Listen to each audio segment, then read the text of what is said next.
Hi guys, welcome back to my channel. Welcome back. So it is another story time from the story time video that I did about how I became a slave here in Ireland. Couple of you requested that I do, not couple, most everybody in that comment requested that I do tell my traveling story. Okay, so that is why we're here. Welcome. My name is Justina.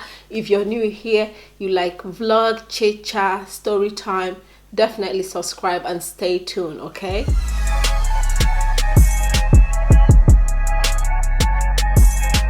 So let's go back. So 2004 was when I started the journey of going over to Europe, okay? So like I said, I followed the husband of the lady that I live with here from the east to Lagos, and I stayed in their house in Lagos for a couple of months. Okay, we started doing the process of the visa process, and they applied for the visa. So the visa they were applying for me was the UK visa. It's more easier to get a UK visa than to get an Irish visa. So the visa they were doing for me at that time was a UK visa. So they were saying that I'm going to see there's a somebody they know in UK. I don't know how they are related to each other anyway. I don't know if they are related or if they are friends. I don't know how they were related, but they were saying that I'm going to visit that particular person for 2 weeks, that I am related to that particular person for that particular person that I'm going to visit, that I am related with that person, that I'm just going to stay for 2 weeks and then I'll come back to Nigeria. So the time of my interview came. This is exactly what I was told to say on my interview, that I was just going to pay the best person a visit, and the person is related to me, is my uncle. I'm going to visit that person, and I'm only going to stay for 2 weeks. So when they called me when I went for the interview, when the lady called me in, because you stay on the waiting room, but then one person will call you in privately in a separate room. So when the person called me in privately in a separate room, I went in and I said what I was told to say. Like, I didn't even know that the person that I'm saying it to will believe me. I didn't even know they would stamp the visa and give me.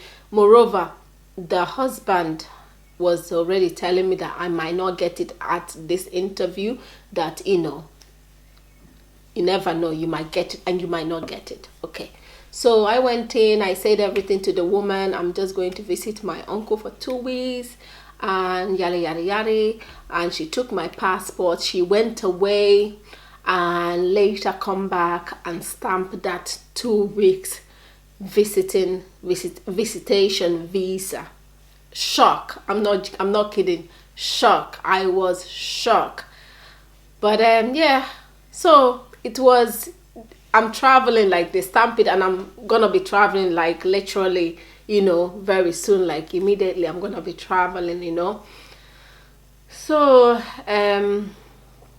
on the traveling day my brother came up and they escorted me to the airport. Now bear in mind that there was the journey that I'm about to take now, there is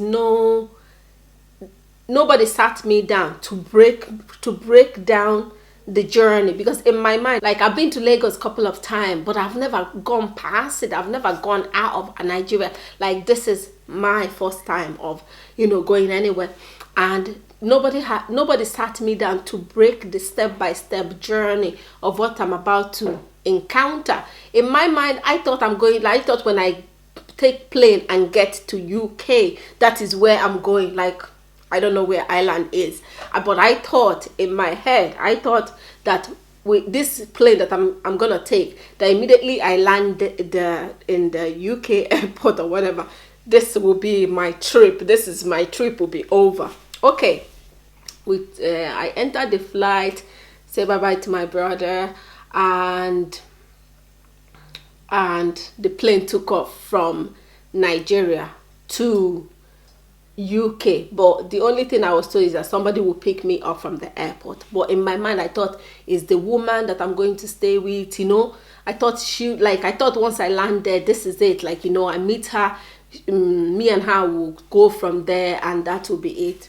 So when I landed there, moreover, I'm traveling because I have not traveled before, I was handed over to is a pilot. I was handed over to pilot, so they will escort me out because this is my first time of traveling, So when I got there, they brought me out, and there is this man waiting for me, like this Nigerian man waiting for me. I was like, okay. And then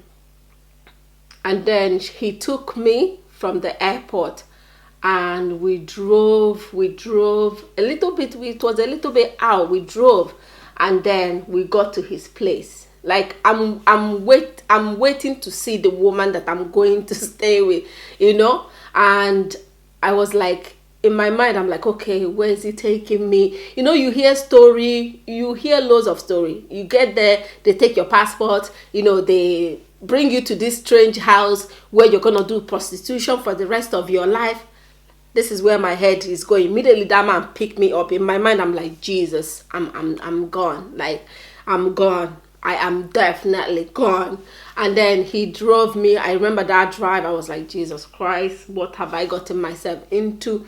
Because this stuff happens all the time. It's not a joke. Somebody pick you up. You arrive there. They will take you. They will take your passport. They will take everything. This is you stuck in a strange house being a prostitute. So thank God we got to the house.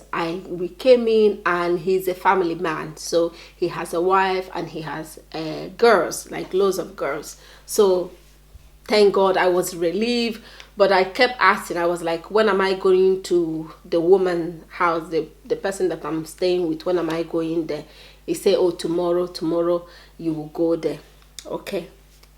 So when I got there in the house, the person that picked me up called the husband in Nigeria, the husband of the lady I'm going to be staying with here in Nigeria, to say that I have arrived, and I have arrived safely.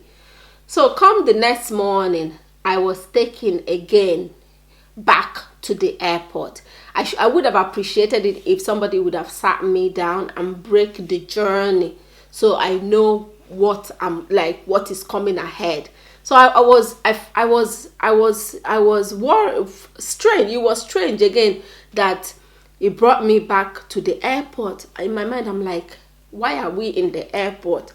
And he said, oh, there's a lady that is gonna pick me up from the airport, and me and that lady is going to enter another plane.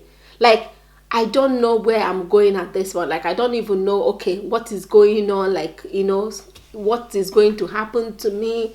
I'm like, I'm going to take another plane. He said, yes. I said, I thought I'm already here to meet the woman, that I'm going to be staying with. But that is not the case. So he said, no, that this is UK. Ireland is not in UK. I didn't know Ireland wasn't in UK anyway. And remember, I only have UK visa.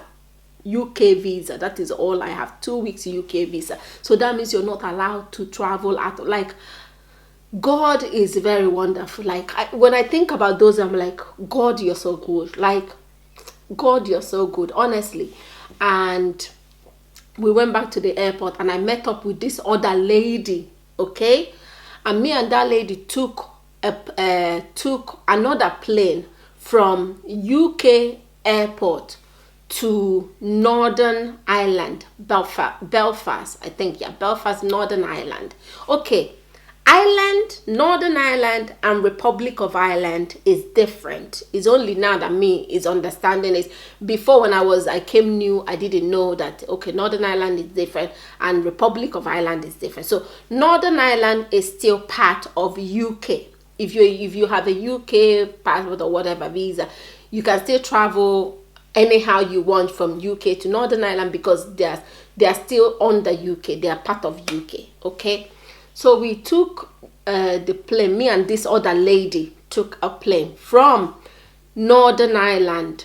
No, from UK to Northern Ireland. This is where my visa stretch out. This is the last this is the limit. I can't cross the border from Northern Ireland to UK. I didn't know that at the time. Anyway, in my mind as a young girl doing that journey, I was thinking that these people is taking me somewhere bad, somewhere horrible. Like I was panicky, I was stressed out, I was worried, I was extremely in my mind. I'm crying in deep inside. I was like, oh my God, God, please save me. I don't know where I am. I don't know where they're taking me. Like I was so afraid.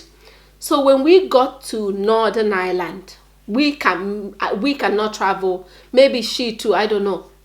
Maybe she too cannot travel out of Northern Ireland. I don't know the kind of visa she have. I don't know the kind of paper she have. But as for me, that is where my visa will stop me. So to my greatest surprise, there's a Nigerian. I will not say, I don't know if it's a Nigerian, so let me don't say Nigerian. Anyway, there is a black man, a black African man, with a car waiting for us outside. Okay, and we entered the car. I thought that, okay, we are here now. I thought, okay, this is it. We are here. This is where we have landed. This is it. And I thought that the journey that he's gonna take us maybe 30 minutes or maybe 20 or 40 minutes, and we'll be at this lady house that I'm going, because all I want to see is this lady. Like throughout this journey, I was like, oh my God, when am I gonna get there? What is going on? Does this lady even exist? Did they use this to kidnap me out of my house? Like, does this lady really exist? Like, have my parents just signed me over to bad people? Like, I'm just thinking loads of stuff in my mind. So to my greatest surprise, we have not gotten to where we were going, because that is Northern Ireland. So we still have to travel like far away from Northern Ireland to Ireland. So we entered this man's car. Hey, and this man started driving. All the inside road, like all the corner inside, all the inside road, like back road. Hey, I thought that nobody in my family would ever see me alive again, or would ever see me again. We drove for hours, guys. We drove for hours. It's only now that I understand why he was driving back road, is that he will not drive on the main road, because if the police sees him, this is a secret business. It's only now that I understand why we were going all the bad inside road, is that he is literally taking us from that airport to Ireland, and we are not allowed to cross the border of Ireland because we do not have Irish passport or the visa to enter Ireland in the first place. So he drove corner back road, and throughout that journey, guys, I was just saying my prayers. I was just begging God to save me. I was even saying bye to say, oh my God, I will never see my family again. I will never see my mother, my father. What have we done? I keep asking myself, what have we done? Since when do you start believing people when they come and say something to you? Like, people that you have not seen, you don't know. Oh my God. And we drove for hours. And finally,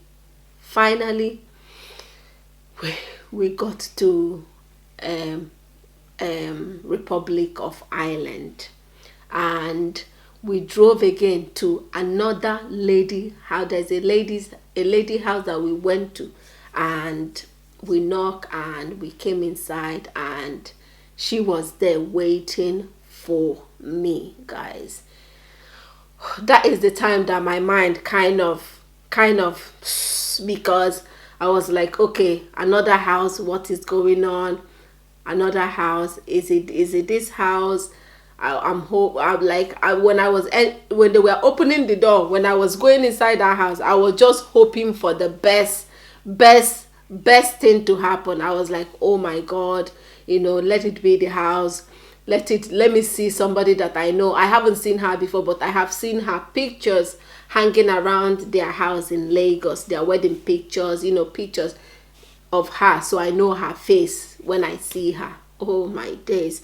You won't believe the kind of happy I was when finally I see her. And oh my God, like, the past 2 days was very shocking and terrifying.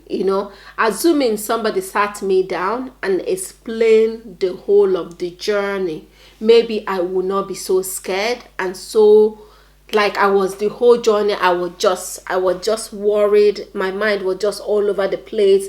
I was anxious. I couldn't relax. Even when we got to the man's house in London, although when I got there, although I see that there was girls there, and they were like teenage girls, they were like big grown girls, but still I couldn't relax because I don't know where I am.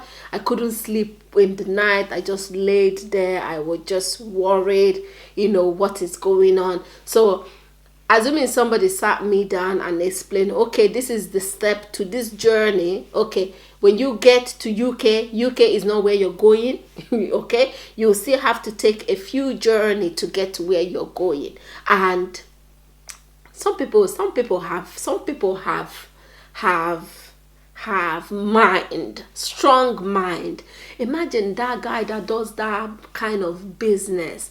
Like, when police people catch you, do you know the amount of trouble? This is trafficking. This is actually human trafficking. You're taking people from one spot and bringing them into a place they are not allowed to go in. But that was how I came, guys. And like, I don't know, like, you needed to see my face when I entered that last house and she was in there waiting. I was absolutely happy. And we arrived very late because of we have to drive. And I was really happy. I was really excited to see her face, like to see a face that I recognize. But that was basically how I came. It was a UK visa. I didn't get an island visa. Irish visa is actually hard to get, because they are a small country, and they don't really give their visa anyhow. Apart from if you're coming to study, yeah, they do that. Apart from if you're coming to study, pay your money. But yeah, that is how I made it to Ireland from Nigeria. And like, I know it's not the worst case scenario, but put yourself in my shoe. Maybe now when I'm a bit older, I would have handled it more relaxed, but still, you're still in a shock. You're still in a panic. Like, I was a young girl. All I'm thinking is that, oh my God, they have sold me into a sex trade. They have sold me in, because we hear this story all the time. People come back. Like, people come and take people and they say they're going to abroad, they're going to America, they're going to Europe, and you will not hear from them for years. Most of them that survive it and come home, when they tell you their story, how they were trafficked in this house, locked in this house, sold to sex trade, like they'll be in the room. A man will be coming in and out every minute to come and sleep with them. If this man finish, the next man will come in and sleep with them. So when you hear that kind of story, like, in my mind, I thought that is what is going to happen to me, because it was from this house, or from this person hand me over to that person, that person hand me over to this person, and the journey continues. So it was just a stressful and, yeah, very stressful 2 days. All I can remember is that I was so intense, I was so stressed, I was I was not relaxed the whole of the journey. The only time I was relaxed is on the plane. On the plane, yes, I was. It was a long flight. I just slept on the plane, but that was it. Immediately I landed in UK airport, and you know, the other traveling started. It was just, oh my god, what is going on? But yeah, that was it, guys. That was how I came. Thank you so much for requesting that I tell this story. I told this story one time to my mother, and she was like, what? you know I said, yeah, that is how I came. The plane that I took did not take me directly to the woman's house. We stop, we travel, handed me over to this person, handed me over to that person. And thank God they were all good people, Thank God they were all good people. Anyway, guys, thank you so much for stopping by. Please do not forget to like, share, and subscribe. And yeah, thank you. And I will see you guys on my next one. Thanks. Bye.